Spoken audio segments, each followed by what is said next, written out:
First of all, how you doing today? I want to do like the old folks used to do back in the days. I want to thank the good Lord. I want to thank the good Lord for giving us an opportunity, first of all, just to be here.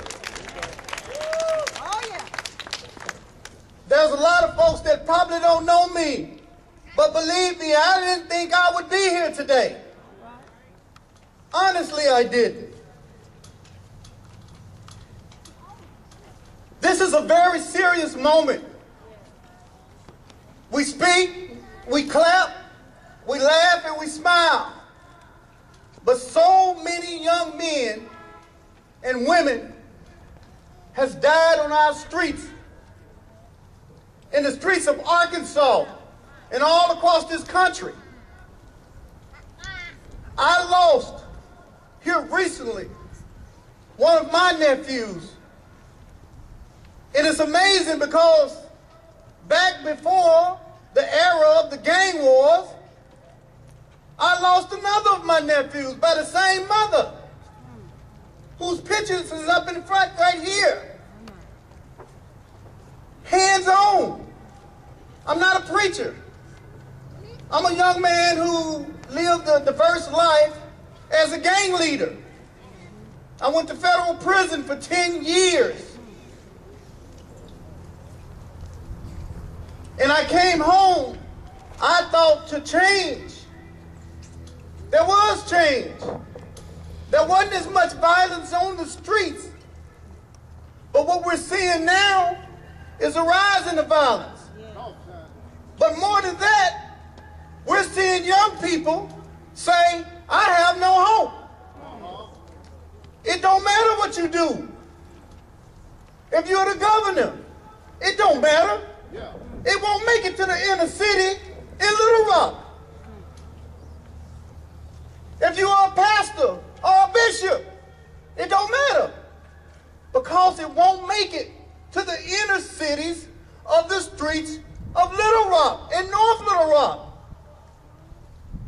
I was approached by this young man, and I got to tell you this story. I was at Bowie State University speaking to about 700 young men, and out of all of these young men, a young man stood up and said, with tears in his eyes, surely I challenge every one of you to go out and do what this man is doing now.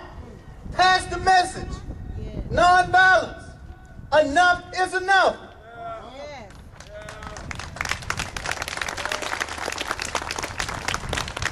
Over the last week, I went in every neighborhood, from Camp Robinson in North Little Rock to John Barrow in Little Rock, inviting young men and women, gang members, convicted felons, because I believe that at the end of the day, without their help, without their understanding, that we have not pushed them to the side, and that we love them also, this violence will not stop. There was a time when a former representative and a former senator, he and I was riding back in '93, and I want to show you how bleak a lot of these kids' thoughts are. He asked me, as that time a gang leader, he said, OG, where do you see yourself at in 3 months?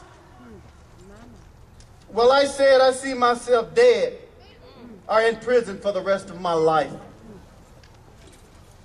So many young men and women across this country feel the same. Unfortunately, a lot of them have followed people like myself down roads that make it hard to come back. Once you become a convicted felon, it's like all the odds stack up against you.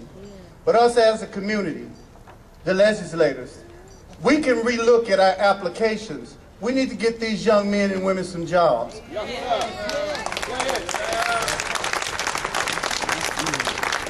One thing that I hear more than I hear whenever I go to the street is, OG, I need a job. I need a job. And it's amazing because as these young men and women say this, I'm seeing more young men, believe it or not, in the mall walking with their daughters and their sons. But let statistics say that the young men is out of the community. Well, I'm seeing young men in the community. What's wrong? It's up to us to reach back out to these young men and say, hey, the door is open. We love you. Come back home.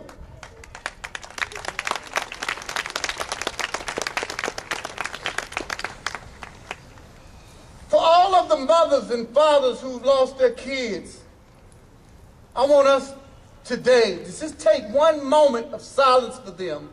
One moment, because if you never lost a baby, you have no idea how they feel. All right. So let us all bow our heads just for 1 second to take a moment of silence for those who've lost their lives to violence.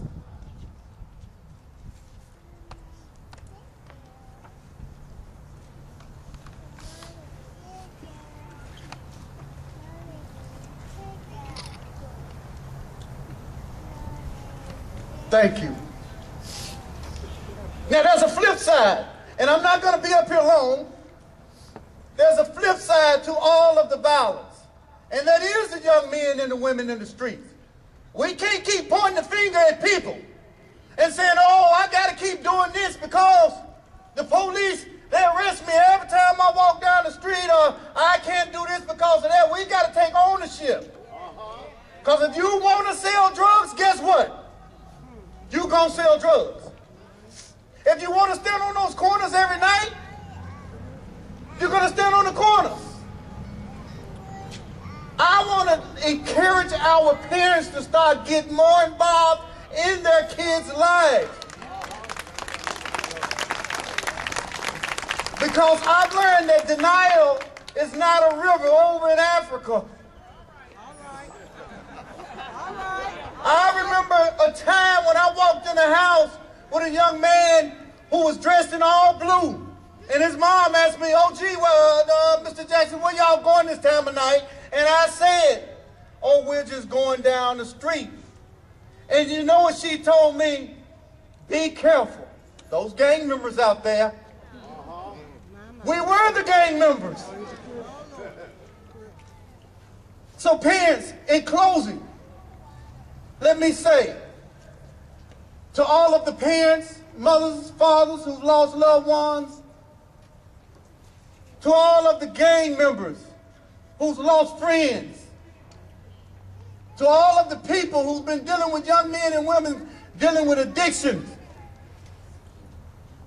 we can make a change. Yes. And as this young brother said, enough is enough. Yes. Feel free to contact me. The young man that just left from, the brother from DHS, you can contact, I know him, he got an open door, call him. Yes, yes. Call the House of Representatives, call the Senate. You know, when I was asked to do this rally, I told this young man, I don't do rallies. Because I believe that a lot of people do rallies and then they go home. And then people still got to deal with the mess all the rest of the month. Yeah. But a rally, I learned, is when a large number of people come together and tend to arouse enthusiasm. Yeah. And as I sit at my computer the other night, before I said I would do this, I watched a video of Dr. King and I Have a Dream speech. And tears came down my eyes because I realized us as a people, that was the only way we were able to be able to vote, was rally. Yeah. We rallied to get a president. Yeah. So let us rally now to stop this senseless violence and all of this bullying. And let's say enough is enough.